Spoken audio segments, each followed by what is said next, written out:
좋아. 안녕하세요. 자, 위메이드 그룹 어마어마했죠. 제가 말했잖아요. 이렇게 한가 떨어졌을 때보다 지금 여기가 더 아래인 거 보이시나요? 그렇기 때문에 악재라는 게 단순하게 하루아침에 해결되는 게 아니라고 저는 말했습니다. 그쵸? 제가 이게 거래소 폐지되는 부분도 번복은 없을 거라고 얘기했었습니다. 그쵸? 왜 그러냐면 오히려 정말 잔인한 얘기가 뭐냐. 기자회견을 그렇게 가지면서까지 여러분을 달랬던 그 대표는 결국 뭐죠? 마지막 순간까지 도망 못 가게 여러분을 쬐은 겁니다. 이거는 제 기준으로 볼 때는 정말 나쁜 거죠. 그래 놓고 본인은 시그니엘의 120억의 회사 돈으로 회사 매출액의 10%가 거기 들어가 있다. 말도 안 되는 얘기죠. 그게 납득이 가십니까? 얼탱이가 없죠. 그쵸? 여러분이 이거를 보시면 어떻냐면, 자, 위메이드 하한가가 일로 갔죠. 거의 똑같은 날에 갔습니다. 그쵸? 제가 봤을 때의 기준점은 뭐냐면요. 이렇게 아래서 이렇게 뺐다는 거는요. 강력한 매도 세력이 털었기 때문이에요. 근데 그거를 어떤 악재를 터뜨려서 내렸다? 그게 아니죠. 악재가 아니라 얘들은 작정하고 던져서 차익 실현을 해서 어떤 차익 실현으로 돈을 확보하는 게 목적이었다는 거죠. 그러니까 위믹스라는 코인도 마찬가지일 거라는 겁니다. 결론은 여러분에게 도박장을 열어줬다고 했죠. 가처분이라는 마법의 단어를 씀으로써. 자, 제가 써드릴게요. 가처분이라는 마법의 단어를 씀으로 인해 가지고 여러분을 도망 못 가게 마지막 날까지 옥죄했습니다. 7일 발표 날까지요. 그쵸? 8일에 상장 폐지했죠. 원래 12월 2일인가 3일에 발표하기로 했는데 잠깐 법원에서 그거를 또 약간 보류를 했죠. 왜 그랬죠? 증명할 기회를 준 거죠. 소명할 기회를. 그쵸? 이 소명 기회를 줬다는 게 좋은 게 아니라 소명 기회를 주는 이 가처분은 개미 지옥을 만드는 겁니다. 그리고 도박장을 여는 거죠. 자, 이거는 왜 제가 말씀드리는 줄 아세요? 그거를 잘 생각하셔야 돼요. 자, 이거를 제가 말씀드린 이유는 뭐냐면요. 바로 주식을 상장 폐지할 때도 이 짓거리를 한다는 거죠. 다시 한번 말씀드릴게요. 결국 주식이라는 거를요. 결국 유리함에 있어서 상장 폐지할 때도 가처분이라고 억울하다. 무슨 얘기냐. 회사는 지금 살아남으려고 한다 하면서 여러분에게 거짓 희망을 준다는 거죠. 그걸로 인해 가지고 여러분은 아 그래 살아남을지도 몰라 하는데 결국 어떻게 되죠? 결국 떨어집니다. 자, 결과론적 얘기로 보여드릴게요. 위메이드 맥스 많이 안 떨어졌다고 하는데 결국 여기에서 새로운 박스권으로 이탈 한번 떨어졌죠. 그쵸? 써볼까요? 표현적으로. 여기는 지상이에요. 그나마. 그쵸? 지상이래서 문제가 없는데 자, 여기는 뭐냐? 아이고야 날라갔네. 지상. 자, 여긴 지상이에요. 그쵸? 여기는 뭐죠? 여기는 지하 1층입니다. 그쵸? 지하 1층. 자, 당연히 여기는 어디예요? 지하 2층이에요. 그쵸? 그러면 이제 여러분이 생각하는 게 이제 뭐냐? 여기가 지상이었는데 악재로 지하로 떨궜죠. 그랬는데 위믹스 상패 때문에 또 빠졌죠. 지하 2층이 됐죠. 그래 놓고 회복한 데가 지금 어디예요?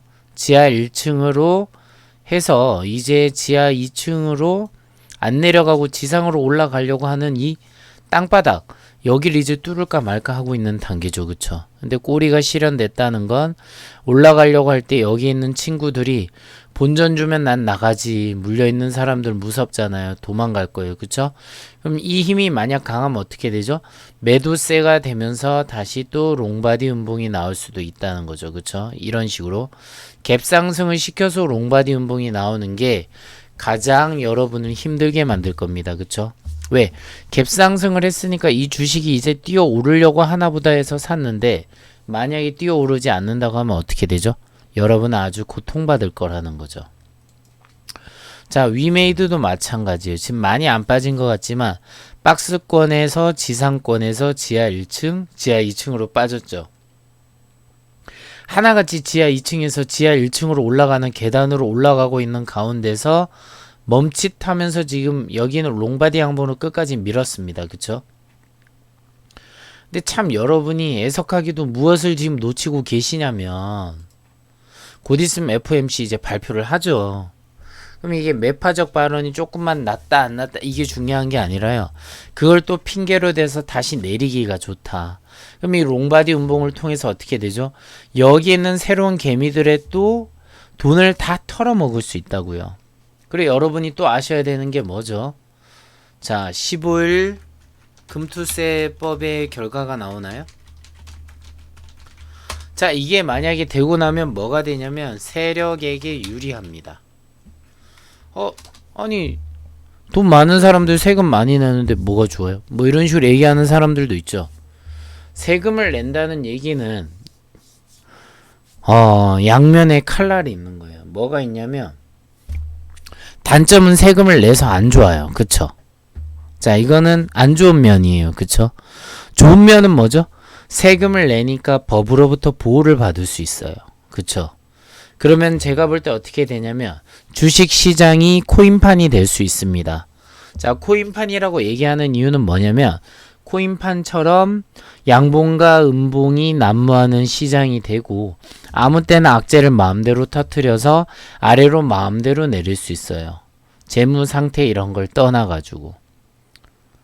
그럼 이게 어떻게 되죠? 웬만한 투자자들은 견디기 어려울 것이다.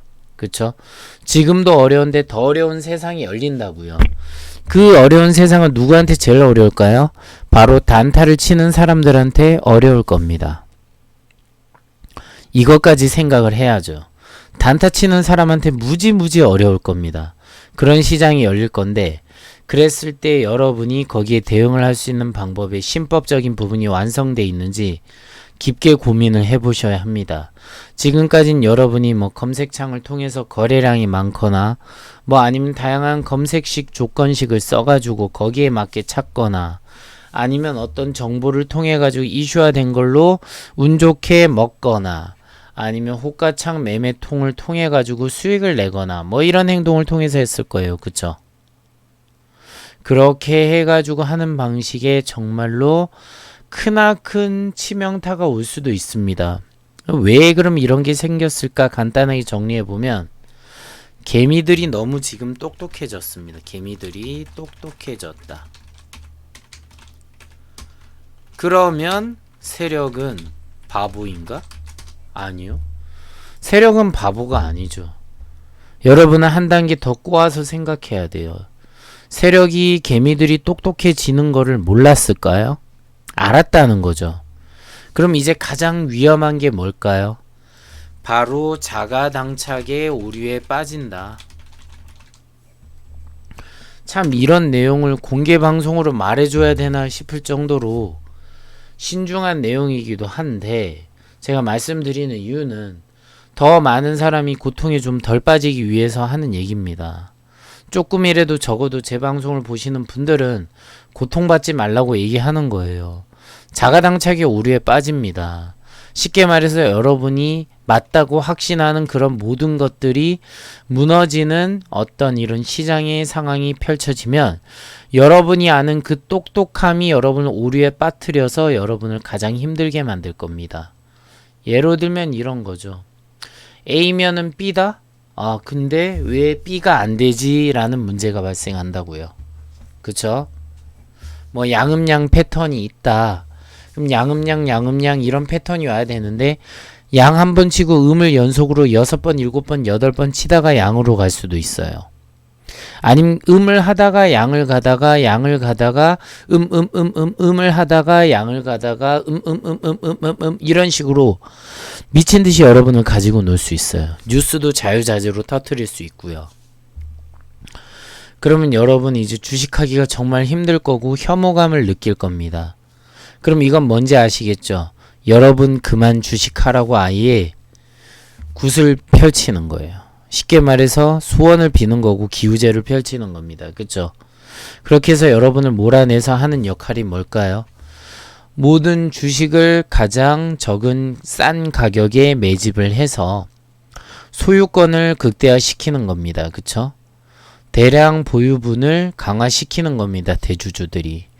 그걸 통해서 다시 여러분을 다 몰아내고 나서 아주 쉽게 지들끼리 올려버릴 겁니다. 그러면 단타를 치던 사람들은 엄청나게 돈을 잃고 멘탈이 나가서 다 떠날 거고, 그럼 몇 년간 정도는 사람들이 주식을 안 쳐다볼 거예요. 코인도 그렇고, 그쵸? 그렇게 되고 나면 나중에 지들끼리 어느 정도 해먹고 나면 또 다시 시장을 안정화를 시킨 다음에 여러분을 들어오게 할 겁니다. 그쵸? 그때 되면 정말 호되게 당한 사람은 안 들어올 거고, 덜 당한 사람들은 다시 한번 또 들어올 겁니다. 그 짓을 반복할 거예요. 이게 부동산이든 주식이든 코인이든 이 세상의 경제에 있어서 싼 데서 사는 사람과 비싼 데서 사는 사람이 있는 한 이 논리는 계속 반복될 거고요. 여러분이 제일 조심해야 되는 것들은 결국 내가 알고 있는 것들이 정말 정답인 줄 알았는데 어쩌면 그거조차도 의도된 계획일 수 있다는 점을 절대적으로 의심해보고 고민해봐야 된다는 겁니다. 제가 오늘 막걸리를 마셔서 기분 좋게 얘기를 합니다. 여러분들이 저는 개인적으로 봤을 때 돈을 좀 많이 벌어갔으면 좋겠어요. 어떤 사람들은 퍼포먼스를 보여주기 위해서 이렇게 뭐 주식을 할 때 엄청나게 많은 주식을 사가지고 보여주죠. 그거는 내가 행복한 거지 여러분이 행복한 게 아니잖아요. 그쵸? 저라는 사람이 행복한 것보다 여러분이 좀 더 즐겁고 행복하고 이익이 나는 매매를 하기 위해선 제가 금액을 말씀드렸죠. 레벨 1, 레벨 2, 레벨 3, 레벨 4 시드 만원, 10만원, 100만원, 1000만원, 1억 이 순서를 내 수준의 레벨에 맞게 움직이는 연습을 해야 된다고 했어요. 그쵸? 잔돈으로도 여러분이 힘들던 어렵던 수익이 나야 될 거고, 수익이 안 나면 안 나는 이유를 알아야 될 거고, 그리고 마이너스가 난다고 무조건 손절 치는 게 정답이 아니라는 것도 알아야 될 겁니다. 그쵸? 그런 것들을 배워가면서 시드를 공 하나 추가하면서 하다 보면 결국 잘 되실 건데, 그냥 막무가내로 무조건 그냥 미수 쓰고 몰빵 치고 대출 받고 해서 투자를 합니다. 그럼 그 순간에는 여러분이 그냥 운 좋아가지고 몇 프로 먹으면 수익이 많이 나서 좋죠. 근데 저는 물어볼 겁니다. 만약에 여러분이 이렇게 마이너스 15%가 지금 산지 며칠 만에 났다고 칠게요. 그럼 어떻게 버틸 거예요? 시드가 많은데. 그쵸? 같이 생각해야 된다고요. 수익이 많이 나던 적게 나던이 중요한 게 아니라 여러분은 결국 그 돈을 가지고 내가 2배, 3배, 4배, 5배, 10배를 불릴 수 있는 능력이 있는지를 봐야 돼요. 그런 부분이 안 돼 있는데 무슨 투자를 하세요? 그건 투자가 아니죠. 그냥 투기를 하는 거죠. 투기를 통해 가지고 어떻게 하면 운 좋게 그냥 편하게 살까만 연구하는 거죠. 그쵸? 제 말이 뼈를 찌르는 걸 수도 있는데, 뼈를 치는 걸 수도 있는데, 제가 이렇게 말씀드리는 거는 역으로 생각해 보시면 여러분이 저는 수익이 나서 잘 먹고 잘 살기를 바랍니다. 그런 취지로 방송을 하는 거죠. 솔직히 저라면은 제가 방송을 안 한다면 그냥 저는 제 투자하는 데 집중하고 굳이 얘기할 이유가 없어요. 시간 낭비잖아요. 그쵸? 에너지 낭비고. 맞잖아요. 근데 저는 유튜버라는 그런 거를 원래 좋아해요. 그러니까 원래 약간의 관종기가 있어서 누군가한테 뭐를 알려주는 걸 좋아하고 그걸 통해서 그 사람이 잘 될 때 기쁨을 느끼는 그런 변태적 인간입니다. 그래서 저는 이렇게 진행을 하고 있어요. 그래서 여러분은 저의 이런 속성을 활용하시면 되거든요. 그러니까 한번 잘 생각해 보세요. 제가 왜 이런 얘기를 했을까? 지금 위메이드가 이렇게 좀 며칠 올라오니까 엄청 좋아 보여요. 그쵸? 근데 지금 제가 말씀드렸듯이 FOMC 핑계 대면서 또 아래로 내리면 어떻게 하실 거예요? 그럼 또 어떻게 되죠? 더 큰 아래로 내려가면 지하 3층이 연출되는 거죠. 그쵸? 그럼 여러분이 분명히 더 좋아질 거라 생각하고 바닥의 기회라고 생각하고 매수한 사람들은 점점 멀어진다고요. 가령 제가 지금 체크한 이 위치까지 빠진다고 해보세요. 박스권 아래. 40%가 또 마이너스예요. 그래서 여러분이 착오하시는 게 뭐냐면은 바닥 이 정도에서 잡으면 더 이상 빠지지 않겠지? 이렇게 생각하시는 분이 많은데 정말 바닥이라고 확신될 수 있는 거는 거래량이 이렇게 정말 없어야죠. 거래량이 이렇게 많은데 이게 무슨 바닥이라고 봅니까? 바닥이 아니잖아요. 그쵸? 그럼 더 아래로 뺐을 때 얼마나 고통받겠습니까? 생각을 해보셔야죠. 이런 부분을. 그럼 순식간에 40% 손해본다고요. 이 구간에서도. 이만큼만 빠져도. 그쵸? 이 구간이 여러분은 되게 작아 보이잖아요. 그쵸? 왜 작아 보이냐고 하면 1271만 봐보세요. 아무런 파동의 느낌도 없는 조만한 박스예요. 근데 요만큼의 구간에서 샀는데 40% 손실이면 여기 있는 사람은 어떻게 돼요? 거의 99% 손실이죠. 92.41% 손실이네요까지. 그쵸? 2만원까지 거의 오면은 고점 대비 92% 손실이에요. 그러니까 이게 무서운 게 뭐냐면 바닥은 끝이 없습니다. 이 바닥이 끝이 없다는 진정한 공포를 여러분은 못 느껴봐서 아직 모르는 겁니다. 그것까지 겪어가지고 살아봐야 주식이라는 게, 코인이라는 게, 부동산이라는 게 얼마나 무서운지 알 겁니다. 자, 여기 부동산 얘기도 간단하게 해드리면 부동산이 지금 정말로 바닥이고 매수 기회인 것 같으세요? 제가 볼 땐 아닙니다. 여러분이 고민해야 될 거는, 자, 간단하게 말씀드릴게요. 분양가라는 것에 에서 마이너스 50%가 빠지는 걸 한번 생각해 보세요. 혹은 마이너스 70%가 빠지는 걸 생각해 보세요. 그럼 여러분은 어떤 문제가 생기는지 간단하게 말씀드릴게요. 은행에서 원금 상환, 이걸 바젤 3라고 합니다. IFRS 9 회계 기준이고요. 제가 거의 봄부터 건설사는 망할 거라고 조심하라고 했죠. 제가 그걸 어떻게 알았을까요? 공부를 하면 알게 돼요. 여러분들은 진정한 공부를 하시고 그걸 통해서 투자를 해야지 돈을 벌 수 있을 확률이 높습니다. 아니, 정확히 말해서 잃지 않을 확률이 높아진다고요. 그 얘기를 하고 싶었습니다. 자, 위메이드로 얘기했습니다. 자, 구독과 좋아요, 알림 설정 사랑해요. 저에게 큰 힘이 됩니다. 아울러 제가 방송을 지속하는데도 큰 힘이 됩니다. 시청해 주셔서 감사합니다. 자, 주식쟁이들 화이팅! 주아, 저점쟁이들 화이팅! 저아!